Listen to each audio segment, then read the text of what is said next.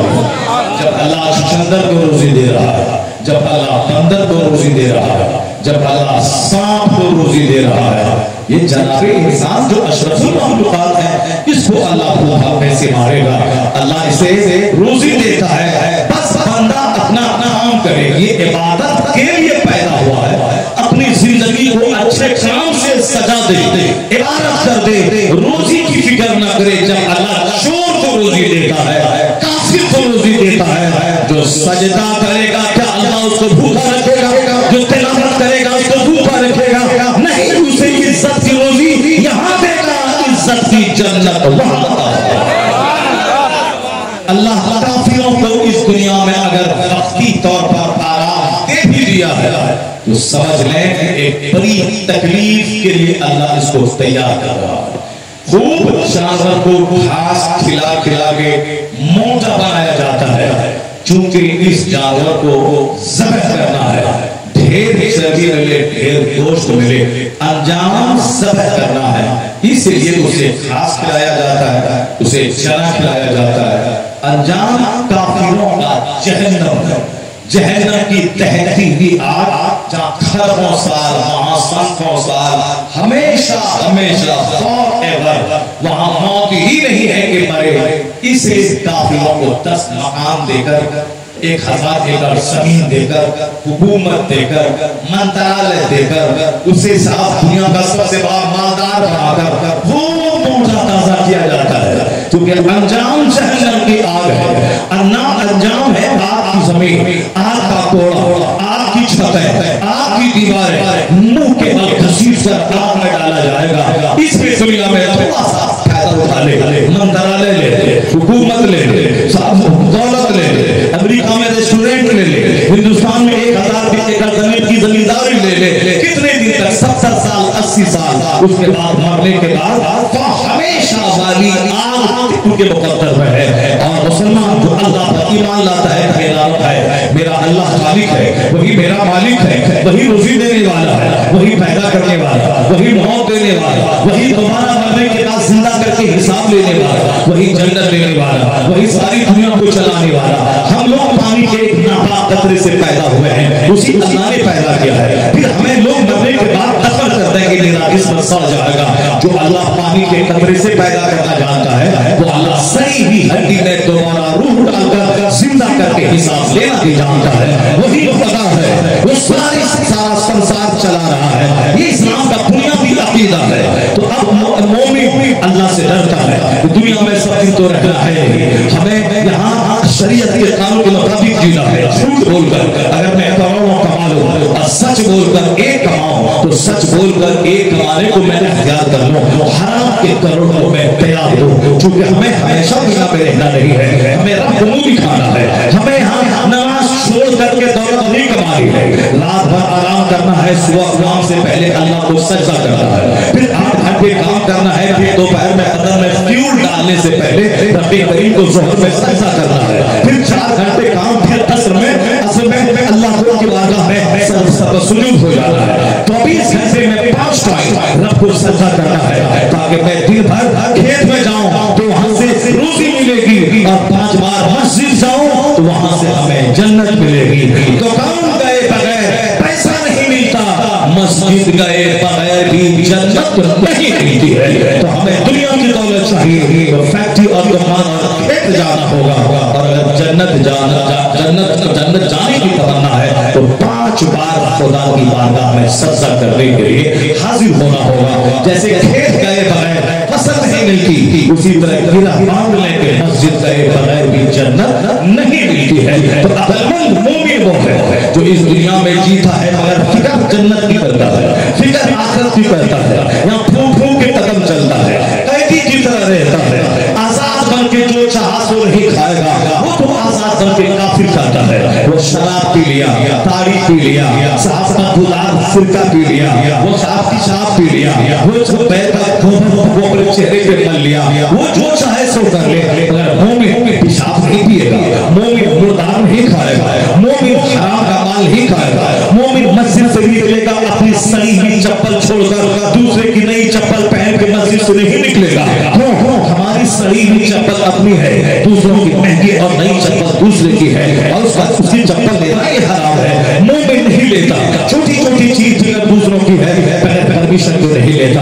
مومن حرام حلال میں تمیز کرتا ہے. مومن سوچتا ہے کسی کام کے کرنے سے پہلے یہ حلال ہے یا حرام ہے، یہ رائٹ ہے یا رانگ ہے، یہ بینیفیشل ہے یا ہارمفل ہے، یہ گڈ ہے یا بیڈ ہے، یہ جائز ہے یا ناجائز ہے، یہ مفید ہے یا مضر ہے. مومن اسی قانون میں الجھا رہتا ہے. یہ نہیں کرنا ہے حرام ہے، یہ کرنا ہے یہ فرض ہے، یہ نہیں کرنا ہے یہ مکروہ ہے، یہ کرنا ہے یہ واجب ہے، یہ سنت ہے. ایک قیدی کی طرح مسلمان زندگی گزارتا ہے. اللہ اسے بسمت عورتیں ہی دیتا ہے، کھانے پینے کی تنگی دیتا ہے، اسے اولاد کی تنگی دیتا ہے، اسے مکان دکان کی اقتدار کی تنگی دیتا ہے، تاکہ تھوڑے دن صبر کر لے، 10 سال صبر کرے، 70 سال صبر کرے، چونکہ اس کو اربوں سال کی جنت ملنے والی ہے، سونے چاندی کا گھر ملنے والا ہے، 50 ہزار غلمان نوکر غلام ملنے والے ہیں، 70 خوبصورت حور ملنے والی ہیں. اس لیے اللہ مسلمانوں کو دنیا میں آزمائشوں سے گزارتا ہے تاکہ 70 سال صبر کرے اور سزا کی اللہ کی جنت میں پہنچ جائے. زُيِّنَ لِلَّذِينَ كَفَرُوا الْحَيَاةُ الدُّنْيَا وَيَسْخَرُونَ مِنَ الَّذِينَ آمَنُوا وَالَّذِينَ اتَّقَوْا فَوْقَهُمْ يَوْمَ الْقِيَامَةِ. قرآن شریف میں سورہ بقرہ میں آیا ہے the life of this world has been decorated for disbeliever and they laugh at believer. دنیا کی زندگی اللہ نے کافروں کے لیے ڈیکوریٹ کر دی ہے، سجا دی ہے، اور یہ مسلمانوں کو دیکھ کر ہنستے ہیں. اللہ کہتا ہے اگر تم دنیا میں متقی بن کے رہے، اپنے آپ کو گناہوں سے بچاتے رہے، تو پھر قیامت کے دن ان کفار و مشرکین پہ تو غالب آ جائے گا. ایسا غالب آئے گا ریشم کا کپڑا اللہ ایک جنتی مسلمان کو پہنائے گا، سونے کا کنگن ہاتھ میں پہنائے گا. دنیا میں ریشم پہننا حرام اسی لیے ہے، ریشم جنت کی پوشاک ہے. دنیا میں مرد کے لیے کنگن پہننا حرام اسی لیے ہے کہ چونکہ جنت میں اس کو کنگن پہنایا جائے گا. اس لیے دنیا میں سونے کی انگوٹھی پہننا مرد کے لیے حرام، سونے کا کنگن پہننا مرد کے لیے حرام. چونکہ دنیا میں 70-80 سال صبر کرے اور جنت میں ہمیشہ کے لیے سے ریشم کی پوشاک پہنایا جائے گا. تو صبر کے بعد جو وقت آتا ہے وہ وقت کامیابی کا وقت آتا ہے. اللہ دنیا میں کافروں کو اسی لیے دیا ہے دولت ہے تاکہ چند دن برت لے، موٹا تازہ ہو جائے اور ہمیشہ کی آگ میں چلا جائے، اور مسلمانوں کو آزمائشوں سے گزارتا ہے تاکہ چند دن صبر کر لے، اس کے بعد سینکڑوں برس کی جنت میں پہنچ جائے. تو عقل مند وہ نہیں ہے جو 2 دن کی راحت کے لیے 50 خراب سال کی آگ میں چلا جائے، بلکہ عقل مند ہے وہ جو 2 دن کا دست اٹھا لے اور ہمیشہ کی جنت میں پہنچ جائے.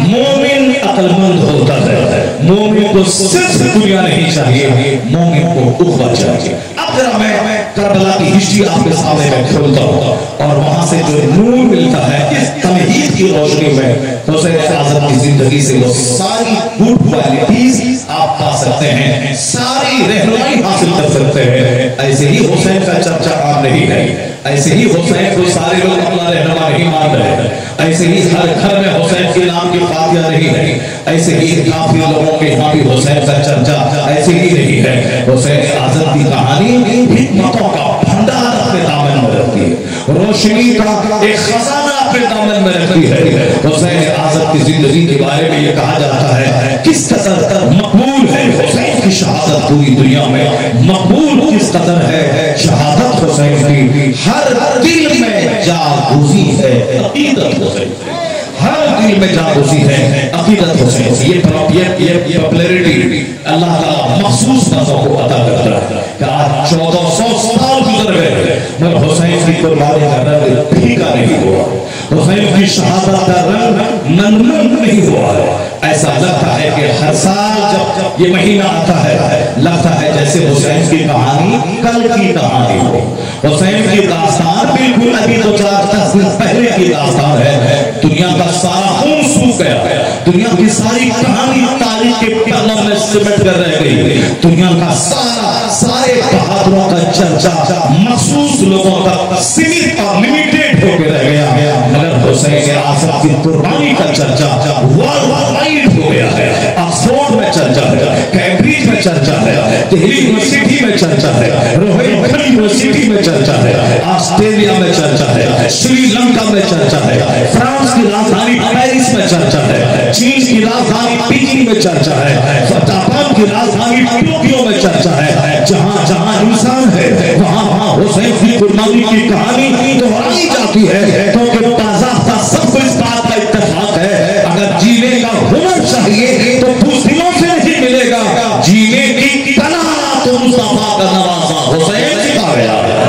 جینے کا ہنر تو حسین سے کوئی سیکھے، جینے کا مرکہ حسین سے کوئی سیکھے، تو حسین نے جو باتیں بتا دی ہیں آج اسی کا نتیجہ ہے کہ ان کی شہادت کا رنگ گہراتا چلا جا رہا ہے، چرچا بڑھتا چلا جا رہا ہے، ان پر کتابیں لکھی چلی جاتی جا رہی ہیں، ان پر کتاب ہوتا چلا جا رہا ہے، ہر خطیب نیا نیا گوشہ ان کی شہادت میں نکالتا چلا جا رہا ہے۔ مقبول کس قدر ہے شہادت حسین کی کہ ہر دل میں جاگوزی ہے عقیدت حسین کی، ہر دل میں حسین کی محبت پوشیدہ ہے۔ حسین کے نام سے جو دعا کی جاتی ہے اسے وسیلے سے وہ دعائیں قبول ہو کے رہتی ہے۔ یہ دعا امام باپ پہ نہ کی جائے، یہ دعا نشان کے پاس نہ کی جائے، یہ دعا تعزیت کے پاس نہ کی جائے، بلکہ ان تمام بہنوں کو اس بات کا بھرپور اعتماد اس کو حاصل ہے کہ اپنے گھر میں حسین اعظم کے نام کی فاتحہ گرا کر وہیں سے کربلا کی طرف رخ کر کے حسین اعظم کے شہیدوں کے سردار ہے، ان کو ہمیشہ زندہ ہے، وہ شہیدوں کے سردار ہے، جب سے شہید ہوئے ان کو ایک زندگی مل گئی ہے،